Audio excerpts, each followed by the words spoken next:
channel. So, ismile ka muna para naman good vibes ang buong araw mo. So, today's video, i-share ko lang sa inyo kung paano ko nga ba nilalabanan ang homesick. Ang kalungkutan, ang pag-iisip. Kasi kung napanood nyo yung kay Tulfo, yung galing dito sa Saudi Arabia na isang babae na nasiraan siya ng bait, hindi natin alam kung ano yung pinakadahilan dahil wala pa namang sinasabi doon sa video ni Sir Rafi Tulfo. So today, i-share ko yan sa inyo and nag-ask din ito sa akin yung ibang friends natin. Maya-maya ipopost ko yung question nila dito sa screen. Paano mo kinakaya ang homesickness lalo na pag na-miss mo ang mga anak mo? I love your jolly personality, sis. But how you handle being away from your family?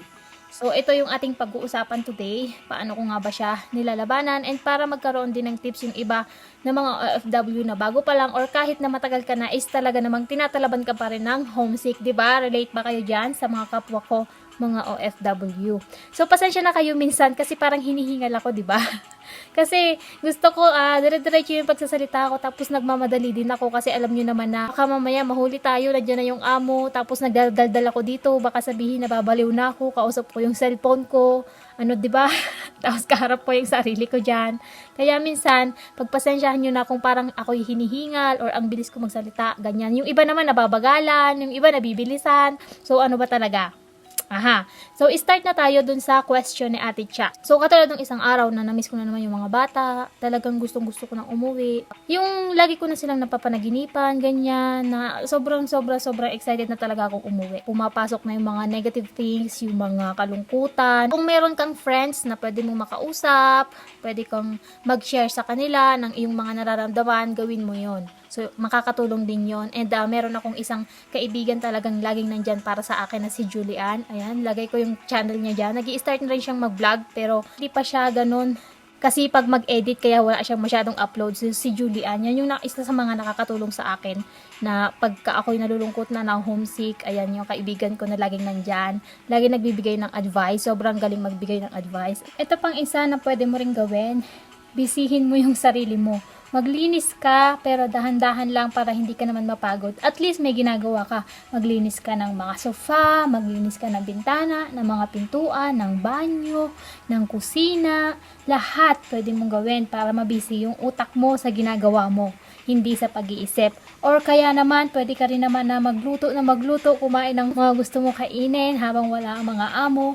Or kahit nandyan sila, kung pwede ka naman magluto, di magluto ka. Katulad nung ginawa ko ng isang gabi, na sobrang ang dami ko talagang iniisip and hindi ko siya mapigilan kasi nakahiga na ako. Tutulog na sana ako, pero ang ginawa ko guys, kasi sobra talagang hindi ako makatulog kakaisip, nagluto ako ng french fries. Tawa ko na sa sarili ko, gabing-gabi na nagluluto ako ng french fries. Tapos ayun, pagkatapos kong kumain, ayun, parang sumaya-saya naman ako and then ayun, nakakatulog na ako. So, yan yung mga pwede nyo pang gawin. Ito pang isa na minsan naman, alam nyo naman yung nakikita nyo sa mga previous vlog ko na meron akong mga tanim-tanim sa rooftop. So, isa din yon sa nagbibigay sa akin ng saya. Nalilimutan ko yung ibang mga iniisip ko dahil mahilig talaga akong magtanim. So, kung ano yung pinaka nakakapagpasaya sa'yo or kinahihiligan mo, gawin mo yon. At least, yung utak mo hindi mabibisi sa pag-iisip. And ito pa yung isa na ginagawa ko, minsan naman is nag-exercise ako. O yung pag-exercise, lagi ko talaga yung ginagawa. At wala na akong magawa dito, wala akong makausap. Syempre, hindi naman pwede na lagi mo silang pagsabihan ng mga sama ng loob mo, yung mga kaibigan mo, yung pamilya mo, diba? So, minsan naman, nag-exercise na lang ako, diba? Maganda rin naman yan sa katawan.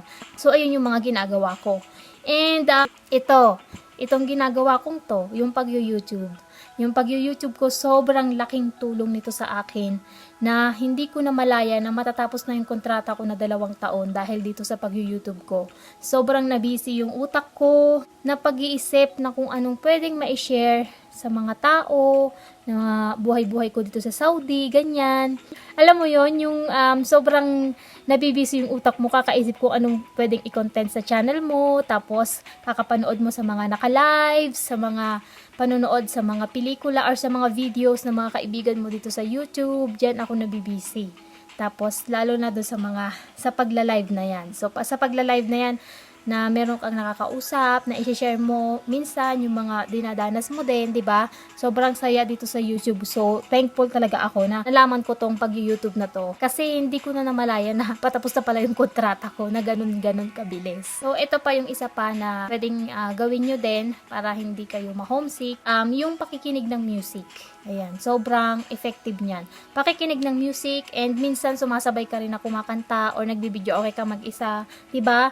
Kasi yung music talaga is nakakatulong din siya na makawala ng lungkot. Pero wag naman yung mga sad music kasi baka mamaya lalo kang mapaiyak diyan, lalo kang malungkot, lalo kang ma-homesick. So syempre doon ka sa mga masasayang mga music. Yung mga inspirational music like yung para kay God, yung Lord, I offer my life to you.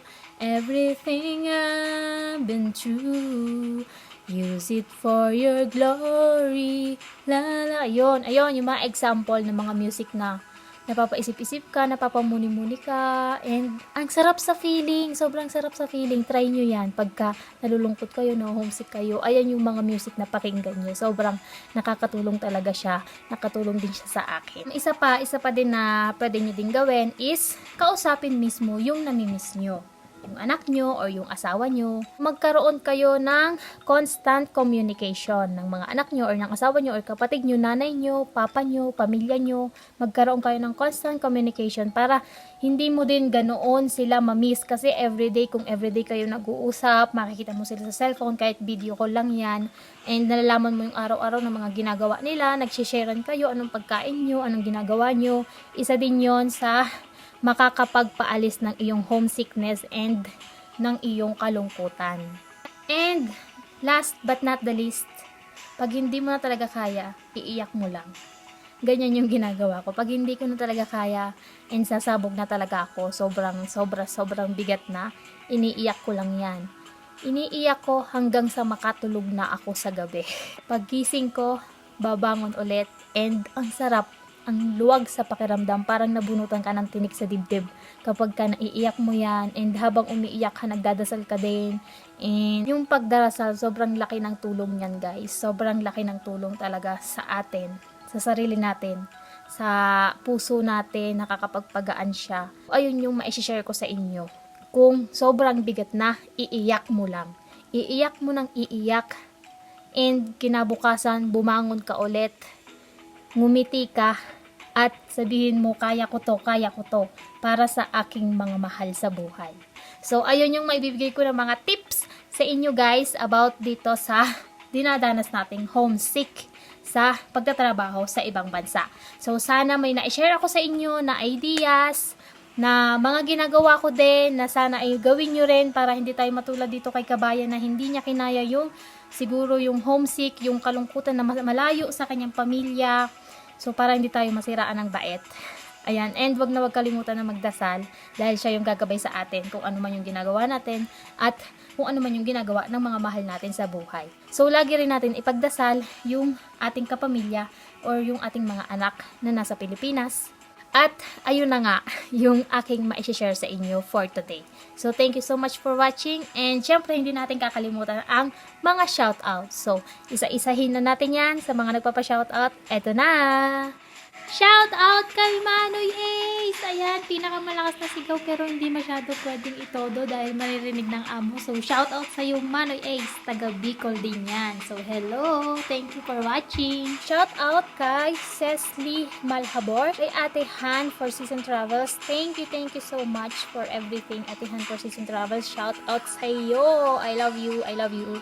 And thank you so much for watching. Shoutout din kay Discarding Electrician. Ayan, thank you so much for watching kay Discarding Electrician. Thank you sa'yo. And shoutout din from Hong Kong, si Mami Jing. Thank you so much for watching po.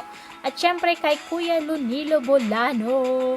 At sa kanyang pinakamagandang asawa na si Ate Janine. Ayan, kay Ate Janine, shoutout po sa iyo sa asawa ni Kyle Nilo na napakaganda. At syempre, ang poging-poging anak na si Kyle. At shoutout din kay Trisha Tutaan. Ayan, bagong subscriber. Thank you so much for subscribing kay Trisha Tutaan. Shoutout sa inyong lahat. Shoutout din pala kay Pinay Life in Saudi. Ayan, lagi ako nanonood ng mga videos mo. Sana naman next video mo, ma-share mo naman sa amin ang dawan mo sis. So, next vlog yan ang ating topics. Ang dawan daw.